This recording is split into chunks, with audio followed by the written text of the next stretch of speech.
guys, this is Comic Uno and Comic Frontline, and today I'm doing Comic Uno episode 65, and this is a show where I review all the comics I read this week in one show, and this week I have 23 comics, a lot for Futures End, so let's get started. We're going worst pick of the week to best pick of the week. So what was number 23? Worst pick of the week was Wonder Woman, issue 1 of Futures End.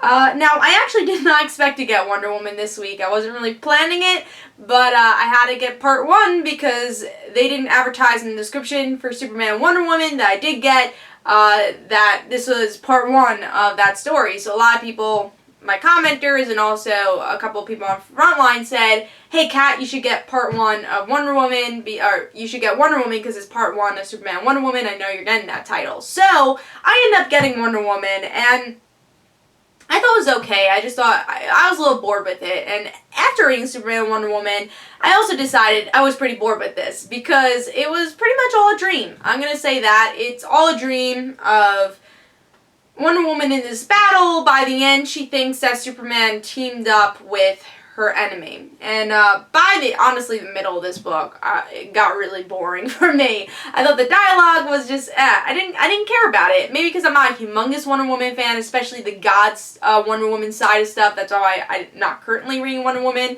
until David Finch and Meredith Finch take over the book. Because I feel like we're going to get a little bit more of a grounded Wonder Woman. But, yeah.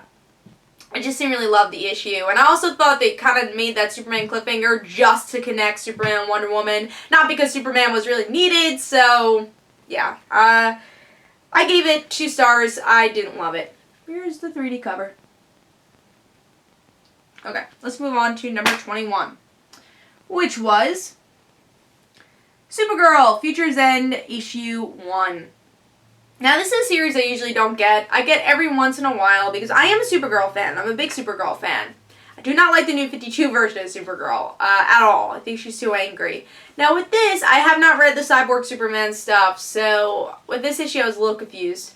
We get to see that Cyborg Superman's controlling Supergirl, and by the end, she teams up with these people I've never seen before. They're just this team. It seemed like they had a past relationship with Supergirl, and they take her out of this trance from Cyborg Superman, and that's it. That's it we got to see here. And she's like, oh my god, I love you, whoever you are. I don't know who he is. I love you, old teammate. And they live happily ever after in the issue. And Cyborg Superman's all against Supergirl because she betrayed him. Yeah, I just didn't really connect with this issue at all, and you know, maybe because she was a cyborg, it didn't feel like she had many emotions here. It still just does not feel like my Supergirl, and I know a lot of people are like, you gotta give New 52 a chance. I love a lot of New 52 titles, but there are some characters they just did not do right, and I think Supergirl was one of those characters where they just changed her so much that you don't really recognize the character. And I see that totally here. She felt so robotic, and that's not even a pun. She just felt too robotic for me to care. So I gave it 2.5 stars. I didn't love it, and hopefully Supergirl one day gets better. Because I would love to read Supergirl. I'm just not liking it now. Alright, let's move on to number 20, which is Superman Wonder Woman issue 1, Futures End. A lot better than that Wonder Woman issue, I'll give it that. But another one I just feel like that wasn't really needed to read. And also Superman just being really forced in the issue. Superman is not even really the Superman for Futures End, but it's Superman from 4 years ago. Time travels to find Wonder Woman. To say, hey, you're in a trance. This is not real. And she's going to fight the person that put her in a trance. And that's the whole issue. And I just felt that was really lazy in a way. Like, why are you getting this Superman from 4 years ago? Why can't you actually have a real story with Wonder Woman confronting Superman to say, hey, become Superman again? I would rather that story in the Wonder Woman and Superman Wonder Woman book than what we got here. I just felt like it was kind of a waste of issue. You don't need to read this at all. It doesn't really, I mean, it connects with Futures End. It's not really benefiting the Futures End story. So for me, this was better than that Wonder Woman issue because I like the story a little bit more, but still not needed. So I'm going to give it 3 stars. Alright, so let's move on to number 19. Let me just make sure. Oh, actually, that was number 21, so somewhere I was off with the numbers. So 23 was Wonder Woman Futures End, 22 was Supergirl Futures End, and then 21 was Superman Wonder Woman Futures End, issue 1, and number 20 is Batman and Robin, Futures End, issue 1. And as you guys know, this is actually probably a little higher than what my review made it out to be. Now, that's why I kind of don't really like doing reviews before I read everything, because honestly, the rating kind of changes with the comics I read for that week. Sometimes it'll go higher, sometimes it'll go lower, depending on the books that came out that week. So in this case, it went higher. I thought Batman and Robin was a little bit better than these other books, and that's how I determined it.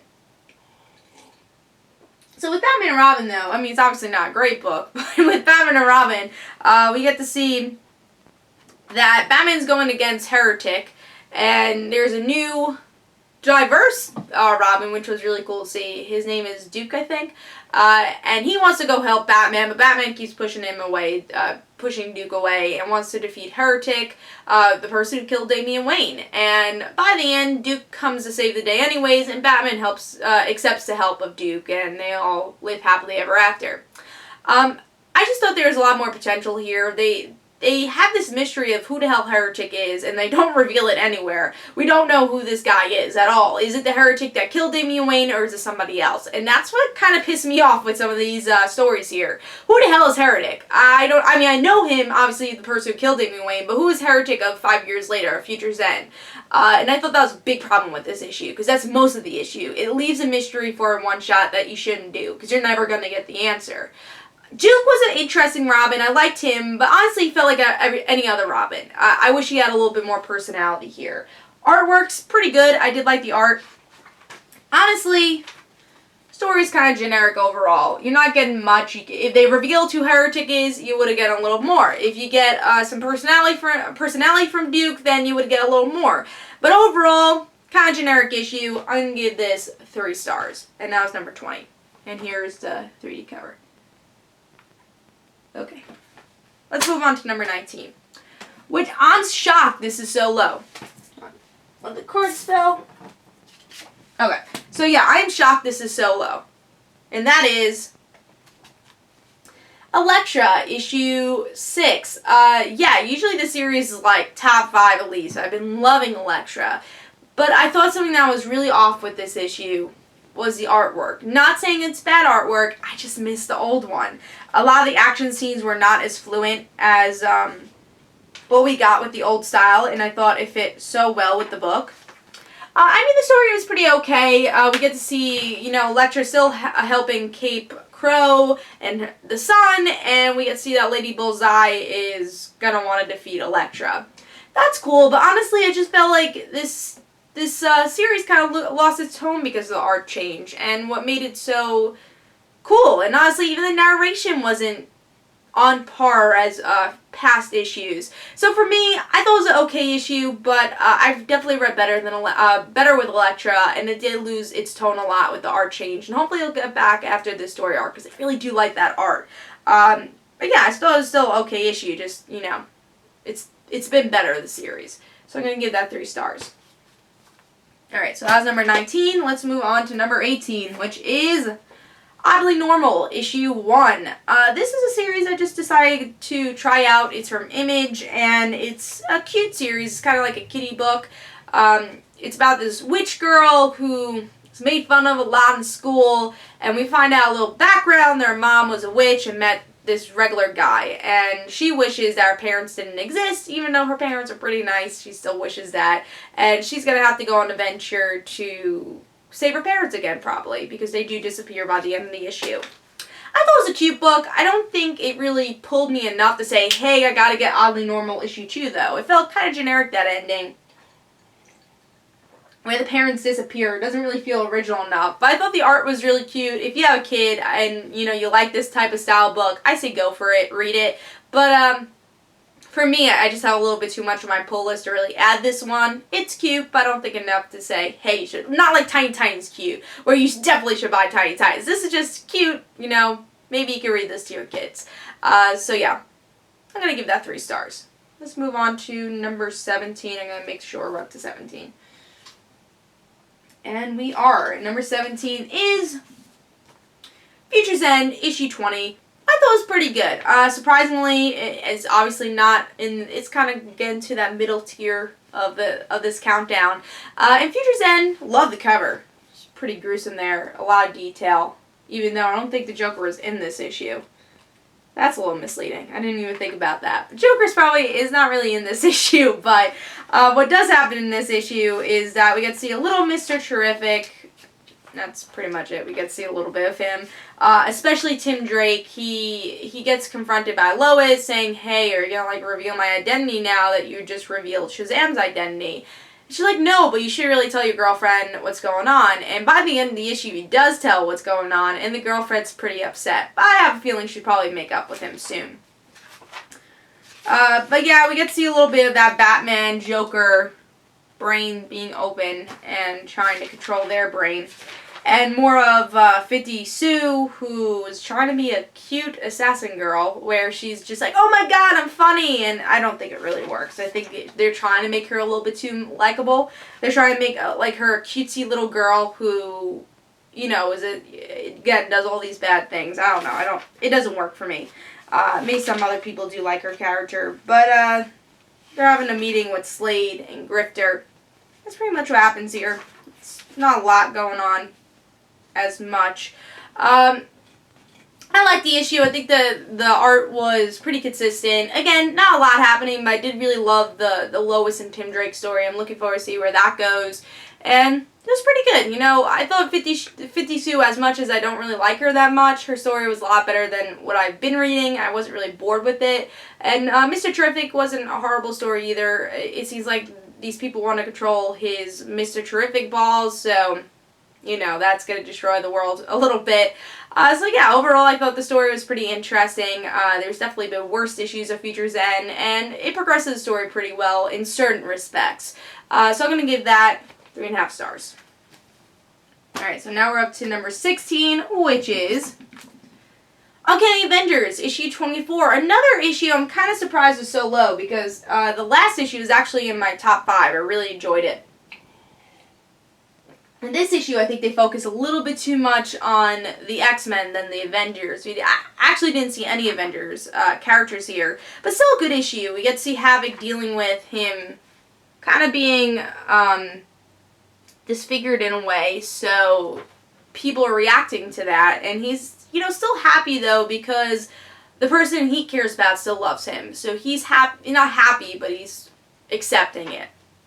And now we get to see the X-Men try to go to Magneto and save him. You know, they're not going out of their way to save Magneto, but going against Red Skull, which is the March of Axis, which Red Skull seems like to be the main villain of Axis. So they're going to have to defeat Red Skull. Will they? We don't know. We'll have to find out as we read more Uncanny Avengers. And we also get to see some of the story between Rogue, Wolverine, and Scarlet Witch. It was kind of cool X-Men moment. I like this issue again. I think there's some really cool moments here, like the Rogue Scarlet Witch kind of becoming friends again and saying, yeah, don't not be friends again because that was horrible. And Wolverine giving some good advice to Rogue, making her feel better. The last half was, I thought, the little bit more of the boring part with Red Skull. I'm not a big Captain America fan or Red Skull fan, so I don't know how to feel that he's the main villain. That's actually why I dropped Uncanny Avengers for the first arc. There's so much of a focus with him where I just didn't care. But yeah, I did like the first half a lot, and I will say pick it up because I thought the art was pretty good. I like the coloring, which I showed you some of the art already. I'll show you again. Really good coloring, great artwork, so I did like that. I think it's a 3.5 star book. I liked it, but it's not too crazy that you have to pick it up. I do think that last issue is a lot better. Alright, let's move on to number 15. Let me just make sure it's 15. Yes, number 15, which is Justice League Futures End, issue 1. Here's the 3D cover.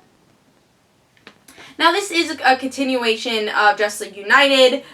So if you're not a Justice League United fan and you're looking for Superman, Wonder Woman, or Batman, don't expect that here. This is a continuation of the Justice League United story, just using the Justice League title. Which I don't mind because I'm a Justice League United fan, but if you're not a fan of any of those characters, you might be a little disappointed because, again, that continues that story. So, let's talk about this issue, though. We get to see Martian Manhunter is trapped, and Captain Atom thinks he's God, and the Justice League United team, or Justice League team, is trying to destroy Captain Atom, and in a way, they give him a happily ever after by the end, and Martian Manhunter's happy he's going to try to rebuild Mars. I like the issue, you know, I won't say it's phenomenal, oh my god, you have to pick up Justice League, but I thought it was a good, solid story. I liked it, had a good point A to point B, I like what they're doing with Martian Manhunter, and it's cool to see how much trauma he's kind of gone through for the 5-year gap we have between Futures End and presently where we're at DC. So you definitely can feel that here, how much he's lost. And Captain Atom is kind of cool to see this godly figure and him become human in a way by the end of the issue. So I did like that a lot. I thought they characterized his character pretty well. Even though I'm not a big Captain Atom fan, I thought it was an interesting way to go with this character. Felt very Dr. Manhattan to me. That's just another story. I really like what they did with Equinox here. Even we don't know much about her character at all because she's a new character, you really felt her build up with this issue. And she became really likable with just one issue. So I'm really curious to learn more about her character in Justice League United. So overall, I liked it. I gave it 3.5. The art's a little bit dense, I would say. There's a lot going on with each panel. So I don't know if it quite worked, but it's not bad artwork. So I'm gonna give this issue 3.5 stars. I liked it. I thought it was a good issue. Alright, I think we're up to number 14 now, which is The Superior Spider-Man issue 33. Another issue that was last issue was a lot higher than this issue. I don't know what's going on with Marvel. I think it's only been Marvel that's happened. It has. It was Elektra, Uncanny Avengers, and now Superior Spider-Man. With this issue, I liked it because we get to see Superior Spider-Man likable for me. I think one reason I didn't love Superior Spider-Man as a character was because he was interacting with Peter's friends and family, and they're so stupid the way they're interacting with him that they didn't know that he was Dr. Octopus, or at least not Peter Parker. So that annoyed me. I think it didn't make me enjoy Superior Spider-Man as much, and I thought he was a little bit too much of superiorness. He had a little bit too much of ego that got annoying because all you saw was Superior Spider-Man and got into his head a little bit too much. But with this, you get a lot of characters. I think they balance him really well here. So I applaud Superior Spider-Man. I liked him a lot here. And I like his motive of him trying to get back to Anna Marie and make her call him Otto Octavius. I like that part a lot.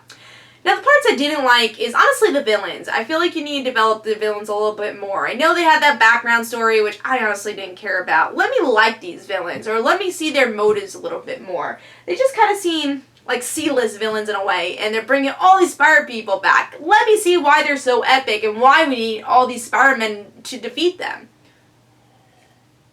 So that's something I really need to see with Spider-Verse, and I thought we would get more of that here, and I think they could utilize more pages here with that. Instead of, you know, kind of repeating the story of what Spider-Verse is about and seeing Spider people we already saw, not really fan-favorite Spider people, but just Spider people. And even the fan-favorite Spider people didn't have much to say. Like Spider-Man Noir, I think, only had one line here. So, yeah, I think they could have utilized the pages a little bit more here. I thought the art and the coloring was pretty good for the story, but overall, I think they could have utilized this issue a little bit more. But I'm going to give it 3.5 stars. I do think it's worth picking up, and I'm still very excited for Spider-Verse. Alright, I think we're up to number 13 now. We are up to number 13, which is... one of them dropped. Okay. Nova, issue 21. Good issue, I liked it. I don't think much happened here. I mean, of course you get...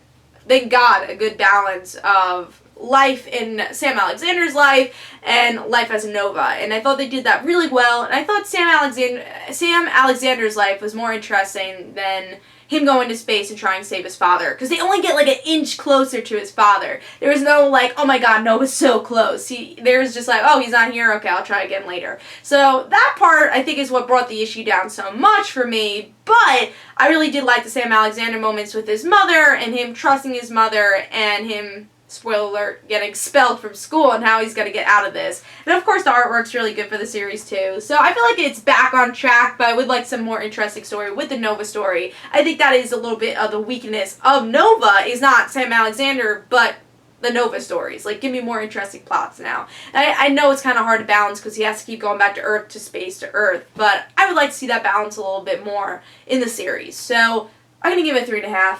I like the issue. Alright, now we're up to number 12, which is Grimm Fairy Tales, issue 3 of Tales of Terror. I loved issue 1. It was actually my pick of the week. Issue 2 was okay, and issue 3 was good. I liked it.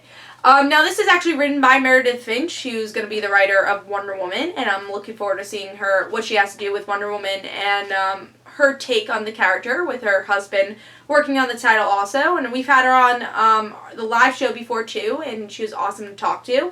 And I was looking forward to this issue, Tales of Terror, a lot, because it seemed like an interesting concept with the college student.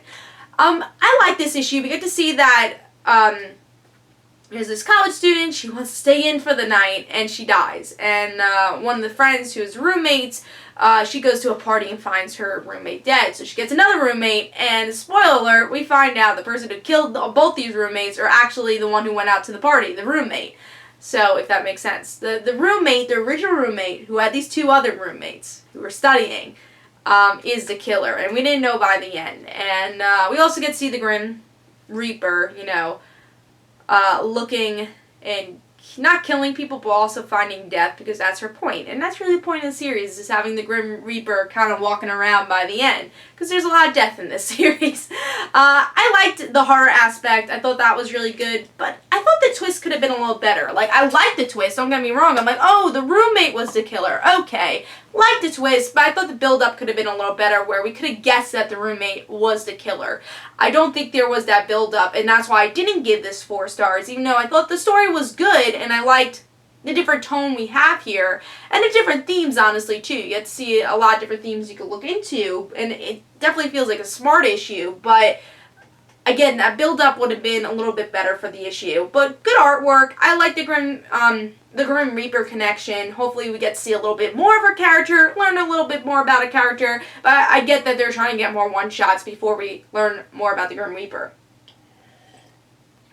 But overall, I give it 3.5, very close to 4 stars. I was really debating 4 stars or 3.5. I am going to go towards the 3.5.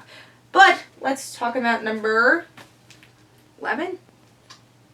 Yes, number 11, which is Teen Titans Futures End issue 1. Here's the cover. 3D. Yeah, I actually really liked this issue. It was a solid Teen Titans issue. Yay! Okay, happy to read a good Teen Titans issue in the New 52. And why it was so good is because we get to see these new Teen Titans that actually have chemistry with each other. Yeah, we get to see that, and they feel more like family in one issue than our old New 52 characters like Tim Drake and Wonder Girl. They feel more like family and feel like they care about each other in one issue, and I love that about this one-shot. We get to see some interesting characters like the new Kid Flash, Clarion, Witch Boy, Tempest, Animal Girl, which I wish was Maxine, but I understand because they used Maxine just United, so I guess they need another character. I'm trying to think, is there any other characters here? Nope. Oh, and Heretic, which I'm still a little upset that, and I previously said this with Batman and Robin, that we still don't know who Heretic is, even in this issue. It seems like, oh, why is he a good guy? Who knows? Okay, he's in the issue, because he has to replace Batman, he has to place Red Robin, or one of the Robins, the Batman place of the team. So yeah, I was a little upset that they didn't explore his character more, because they had 2 issues to say something about this character and they still haven't. So hopefully in a future Futures End story we get to learn a little bit more about him, which I have a feeling we're not, but whatever. I don't know why they keep using this character. Yeah, overall though, they're trying to defeat this rich guy. They do. They act like a team, and I liked it, honestly. I just thought they had some really good chemistry, and it worked. Good artwork. It was a solid issue, and I enjoyed reading it. So I give it 4 stars. Alright, let's move on to number 10. Another series, which is surprisingly higher than it usually is. Green Lantern, New Guardians. Really shocked that Green Lantern, New Guardians was a really good issue. I thought it was a solid issue. I haven't read a good Green Lantern issue not including Sinestro, because Sinestro is a really good series. I've not read a good Green Lantern issue in a really long time. So to get a really cool one-shot for Futures End, I like it. We get to see that Kyle has become a little corrupted with his White Lantern power, and we learn about another girl who goes against Kyle Rayner, and he tempts her to come to him, which I thought could have been a little bit stronger, but whatever. And Kyle's like, I can't really be bothered with this burden, and, I lost my love, Carol, and the Guardians tried to defeat me. I want to move, I want to pass the White Lantern power to you. And she becomes a new White Lantern. So I thought that was pretty cool. I mean, one thing they could have utilized a little bit more in this issue, tell me what happened between Carol, the Guardians, and Kyle. I think that would have been a little bit more interesting of story. They could have built up why Kyle wanted this girl so badly.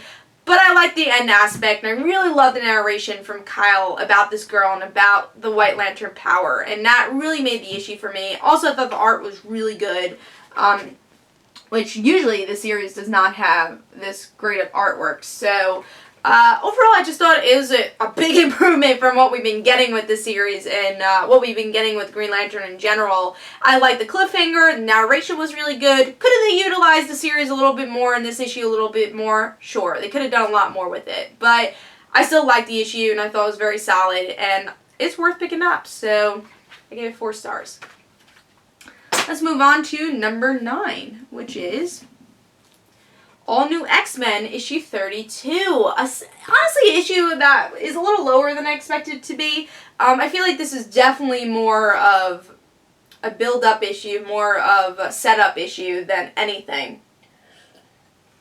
There's not a lot of progression, and of course I'm a little upset that Kitty's not in this story arc, because they could utilize Kitty and Ultimate Kitty talking, because I think Brian Michael Bendis is so good at character interactions, so it's a little upsetting that we don't get to see them interact, but I do like the setup. I think if you don't know much about the Ultimate Universe or Miles Morales, they set it up pretty well of, what this universe is all about, and Jean Grey saying, oh great, I'm stuck in another timeline. So it seems like Jean's getting a little pissed off about this. Like, now I have to deal with another timeline? She can't even go back to her old time. Now she's in this Ultimate Universe, and she's a little scared. And we get to see other characters interact with other version of characters in the Ultimate Universe, which I thought was really fun. And overall, I thought it was a good issue. The art could be a little better. I like the artwork a lot, but I do think the previous artist for the series was a little better, but I do like the artwork. I just think when characters are a little far back, it's hard to see that detail, so that's one thing. But I do like the art. But yeah, overall, I thought it was a really solid issue. Again, I wish there was Kitty, but this definitely was more of a setup issue than anything. But I did like the issue a lot, and really looking forward to seeing what the First Class X-Men does in the Ultimate Universe. I think it could be a really epic story. Alright, I think we're up to number 8 now. We are up to number 8. And that is a surprising issue. Batman Superman Futures End issue 1. Now, this is a series I usually don't get, but the description sounded interesting. Jay Lee was not the artist, and I don't really like his art for the series, so I haven't been picking it up. But I am a Batman Superman fan. I do like their dynamic, so I was glad to buy this issue. And I will say, this issue was probably the best Batman and Superman book I read for Futures End so far. I really loved Batman's narration. Now, the whole issue is about Batman missing Superman in Batman's own way. He's just kind of like, I wish you were here. Why did you leave? I don't need help. Why am I writing this?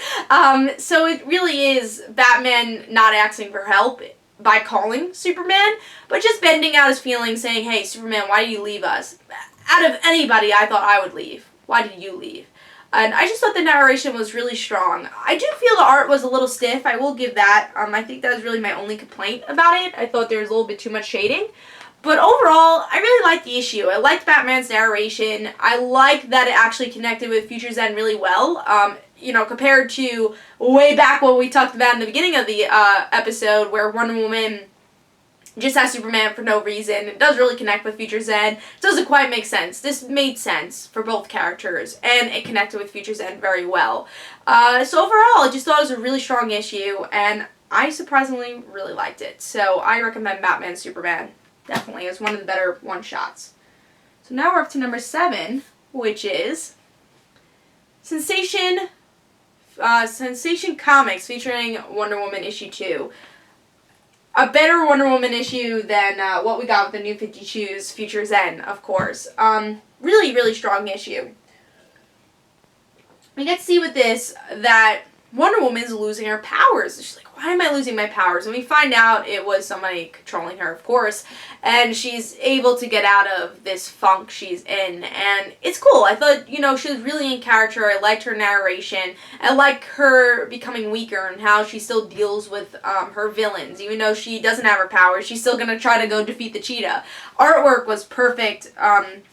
For the issue also. I think the only thing I didn't like is that she's like, oh no, my beauty, where is it? And she looks exactly the same. I'm like, she doesn't like look any different. So like, I don't get how her beauty's gone, but okay. Also the second story could have been a little bit better. It's about Diana getting her powers, her growing up to be this warrior and able to defeat her mother. But overall, I thought this was a really solid issue. I liked it, great artwork, and I just thought it was a really fun story. And it held my attention throughout the whole issue, and I was really interested. Like, why did Wonder Woman lose her powers? And they explained it in a really great way. Introduced some interesting characters, and yeah, I liked it. So if you want a really good Wonder Woman story this week, pick up Sensation Comics featuring Wonder Woman issue 2. Just pick that up. Let's talk about number 6 now. Number 6 is Daredevil, issue 8. I like this issue. We get to see that Purple Man's back, and he wants to be a father. And he's like, no one cares about me. I'm going to get these people to care about me, and I'm going to control them. And he doesn't gain control now that the children have their own control, and they're going to go do their own thing. So Purple Man just, like, runs away because he doesn't have control, and he's pretty upset about that. The other story going on, which I really, really enjoyed, was a Kristen McDuffie and Daredevil story. You get to see Kristen McDuffie try to reconnect with her father, and her father, you know, seems pretty proud of her, and Matt's like, oh, why do you hate this family so much? Why are you not connected with your father?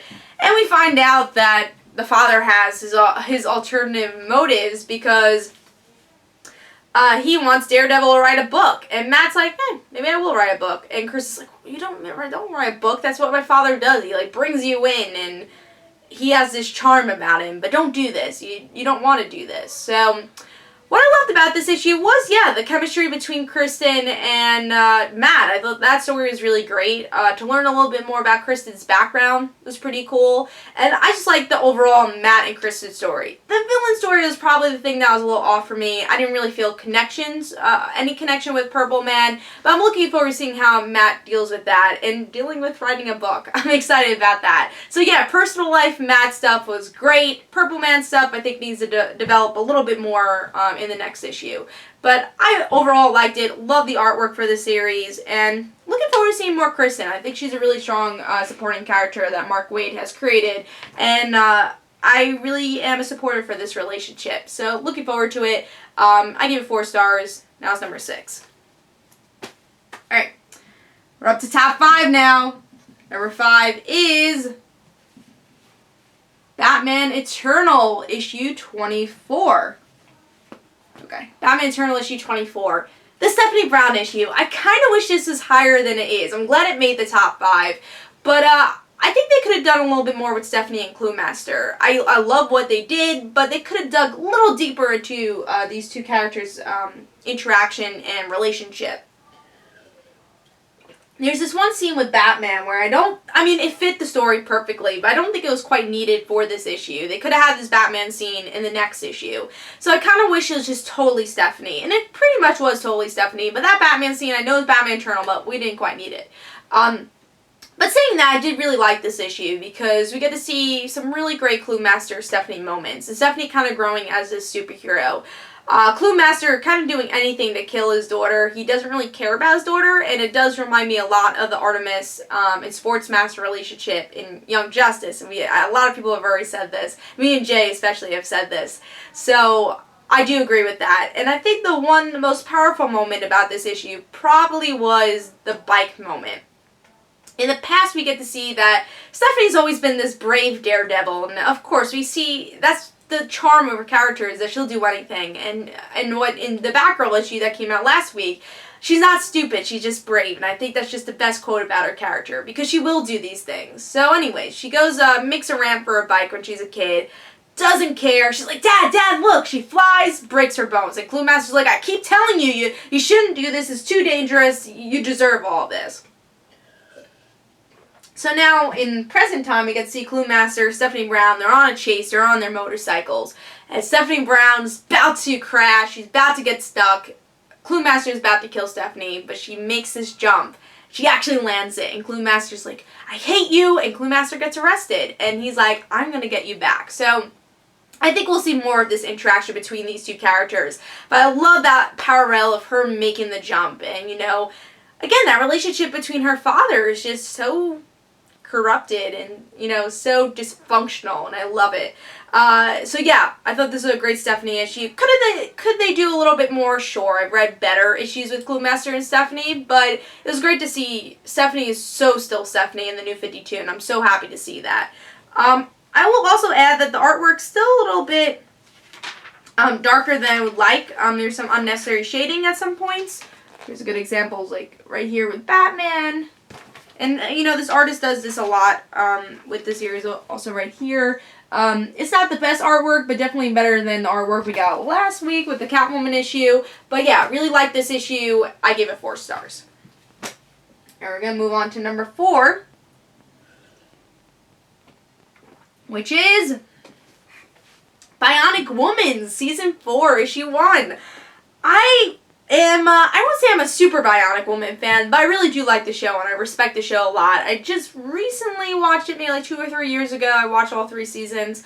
And, such a staple for female TV characters, especially in this genre. So, definitely support Jamie Somers and respect the character a lot. And, yeah, I just always like the characters. So I was really looking forward to Season 4 Bionic Woman, because I did not like Bionic Woman by Dynamite Comics, because she is so different from the TV show version. Now, who is Jamie Somers? What is the TV version? I think her character just has such a staple. Her personality, first of all, is so wry humor, you really can't even explain it, but her wry humor is such a big staple to her character. And I think they get that here perfectly, more than the previous Bionic Woman story, which she just felt kind of harsh and a know-it-all in a way. And I really just did not like her character. She did not feel like Jamie Somers, this character that's just so easy to get along with, and again, that wry humor. And that's what I really loved about her character with the TV show, and they get that here with this issue. So with this, we get to see, Bionic Woman, Jamie. She's interacting with her fellow co-workers, and she's just Jamie Somers. And with how she even had a Bionic Woman TV show is that she forgets all her memories. And I love in this issue they upgrade her earpiece in her mind where she can't get mind control. And I thought it's like, yeah, that's a perfect way to start Season 4, because her character has forgotten so many things because of mind control. So I thought that was definitely a perfect way to introduce the season. And we get to see, very strong Bionic Woman. She has to save this satellite from dropping, and there's these people who want to kidnap her, and they end up kidnapping her to this suburban place. So where is she, and are her co-workers going to help her? I really like this issue. As you can see, it's number 4 on my list. I just thought it was a really great start for Bionic Woman, and they got everything right from the television show. So I'm really looking forward to seeing where the series goes. I thought the art was really good, and again, the most important thing, they got the character right, and it was an interesting story, and I'm just looking forward to seeing more Bionic Woman. Really surprisingly happy with this series, and I hope it, it does really well and lasts a long time. So really good issue. I give that 4.5 stars. Now we're moving on to number 3. Number 3 is Ultimate X-Men, issue 26. Happy to see this so high. I've really been liking this series since the last story arc. I actually dropped Ultimate X-Men for a while. I just didn't feel like it was going anywhere. But with this Charles Xavier thing, it just ignited the series again. I feel like Brian Michael Bendis is actually doing a really good job with it again. So with this issue, we get to see Scott is pissed at Charles Xavier for lying to him. And, Firestar says, I understand what Scott's going through. He's still mad at himself. He's still in shock that he killed his father figure. And Iceman's really pissed because he doesn't want to feel compassion for Scott. And I thought those are some really great moments in this issue. Now, the second great moment here was the ending where we see the other X-Men, other students, which in Uncanny X-Men, they're not a focus, which is great. It's the adults, but they also have, I think, a good balance between students and adults. And with this, they're trying to defeat an Avengers simulator, and one of them questions, why are we defeating the Avengers if they're the good guys? Why do we even have the simulator? And one of Stepford sisters says, well, the reason we have it is because the Avengers are bad people. They don't like mutants. We have to protect ourselves. But they're like, if they're the good guys, what does that make us? We're the bad guys. Shouldn't we question this? And everyone's like, no, we shouldn't question it. And he's left by himself. And I just thought that was such a great visual. And also a background story. We're still continuing that Charles Xavier story with this big mutant who is the strongest mutant that's ever been alive. And it's almost destroyed all of South Carolina. And S.H.I.E.L.D. needs the help of the X-Men again. And they're going to have to team up with the X-Men even though they have a lot of differences with the mutants and, again, just with the X-Men in general. I really enjoyed this issue. As you guys can see, it's number 3. I just thought there was some great emotional beats. I think not repeating what happened with Charles Xavier. It doesn't feel like, oh, Charles Xavier again. We understand he died. Kind of let's move past it. It doesn't feel like that Damian Wayne moment where all DC was doing, every bad title was talking about how Damian Wayne passed away. And they were kind of doing a little bit too much. But with this, I feel like it just worked. And the emotional beats were great. Really like the change in artwork also. I think it fits for this series so well. Better than the artwork we previously got for Uncanny X-Men. But yeah, overall, and that last scene was so strong too. Is like, if they're the good guys, what does that make us? It's so true. With Uncanny X-Men, you really don't know what to put them in. What category? Are they good guys? Are they bad guys? Are they anti-heroes? What are they? What's Scott Summers? And honestly, I've never felt pity for Scott Summers. I'm not a fan of the character at all. And I actually felt pity for him. I'm like, whoa, what is this guy feeling? Maybe I should feel bad for him. And I finally saw Scott Summers before all this crap happened. That's Scott Summers we know and love in that one scene where he's putting his head down. So that's what really made this issue strong for me. For, Scott Summers, not hater, but I really don't like Scott Summers. To make me feel something for him, I thought was a test to Brian Michael Bendis. So I love this issue. I thought it was great. I gave it 4.5 stars, and I hope Uncanny X-Men could stay at this level because I think it's really great. Number 2 is Miles Morales, The Ultimate Spider-Man, issue 5. The first time it's like number 2. Usually it's pick of the week, but there was another one that came out this week which I really loved. But with this issue, we get to see that the 2 Spider-Men are up against the police. The police are like, we don't want to hurt you, just put your mask off. And Miles runs away, and he gets shot in the leg, and Peter just runs off. And the person that helps him is Maria Hill. And we learn a little bit more about Maria Hill, why she cares so much about Spider-Man, and why she cares so much about Miles. So by the end of the issue, we get to see that we get to see 2 things. So with the Miles Morales story, we get to see that he's going to have a chat with Peter by the end. So we're going to learn a little bit more about Peter and how he survived. Now, the other story here, we got 2 stories. We learned that Peter Parker is not the 2 spider twins. The 2 spider twins we saw in the first issue, that's not true. So our speculations were wrong about that. I know a lot of people have speculations about that. Second story, a really powerful story, is that Green Goblin comes for an exclusive interview with J. Jonah Jameson. Letting out his heart and soul, feeling sorry for what he did, but still not at the same time, because he wants to kill all these people. But he's like, Harriet, I killed my son. And J. Jonah Jameson's like, will you kill people? He's like, yeah. He takes out the gun while Green Goblin, while he's Norman Osborn, and shoots him. And I think that just attests so much to J. Jonah Jameson's character and how much he's developed in the Ultimate Universe.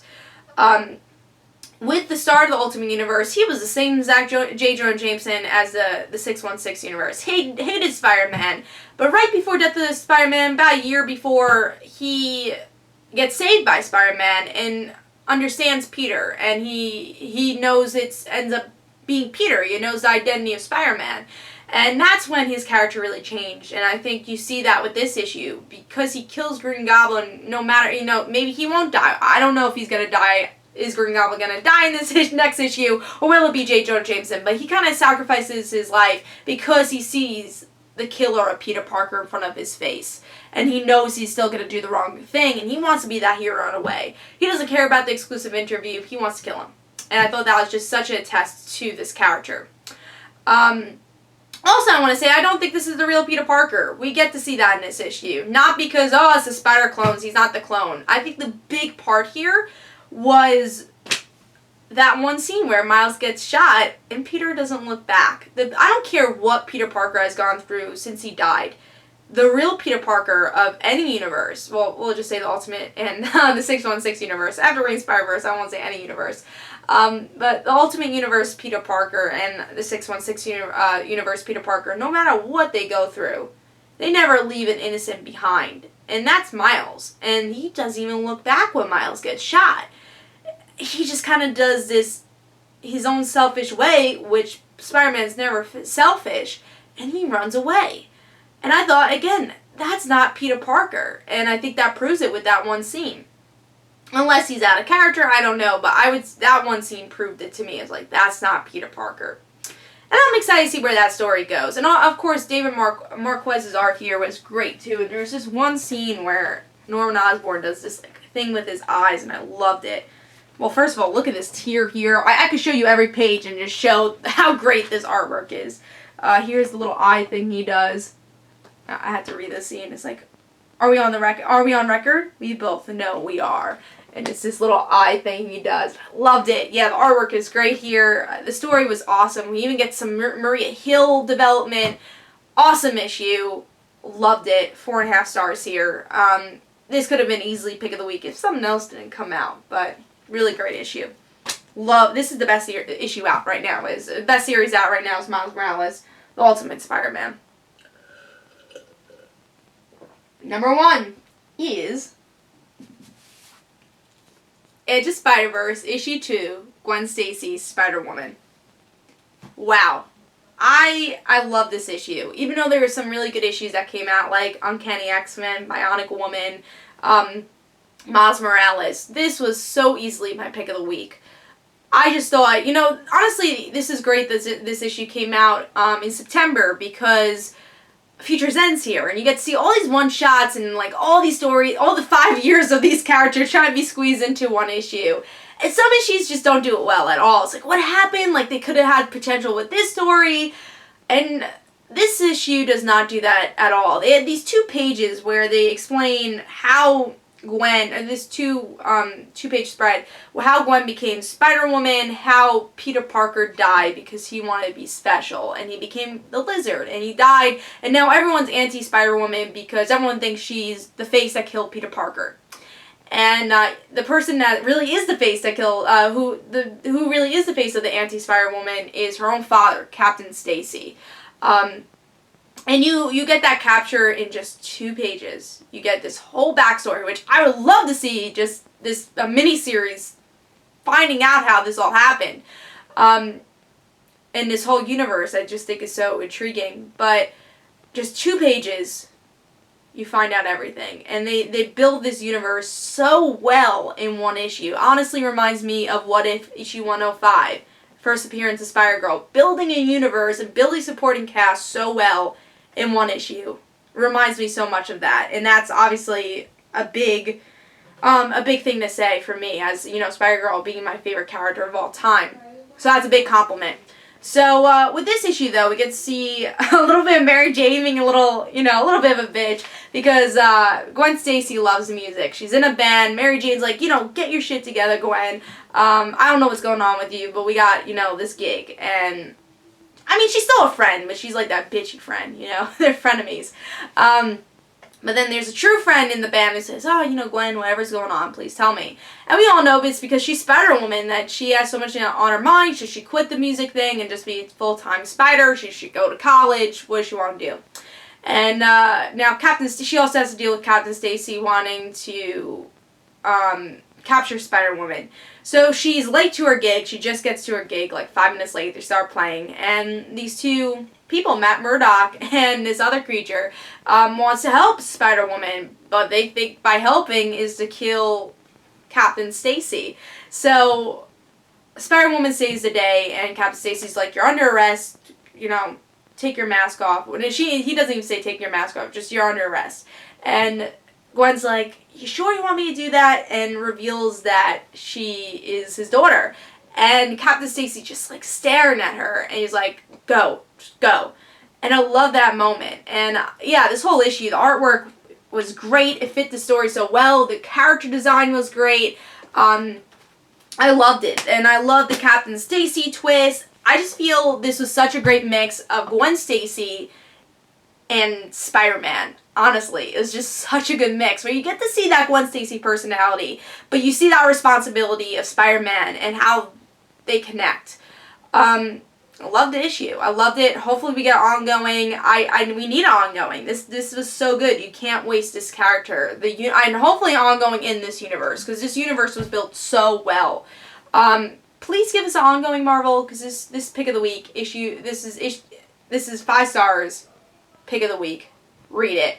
Hope you guys enjoyed. Please tell me in comments below what was your pick of the week. Of course, I'll have, and your worst pick of the week, all the comics in between. Of course, I'll have episode 66 next week. This is Comic Comic Frontline. Don't forget to follow me on Twitter for Comic and their own situations. Don't forget to like my Facebook page. Also, in the description below, there's a link for my comic book, Like Father, Like Daughter. Also, don't forget to like the Facebook page of Like Father, Like Daughter. And I'll see you guys later. Bye.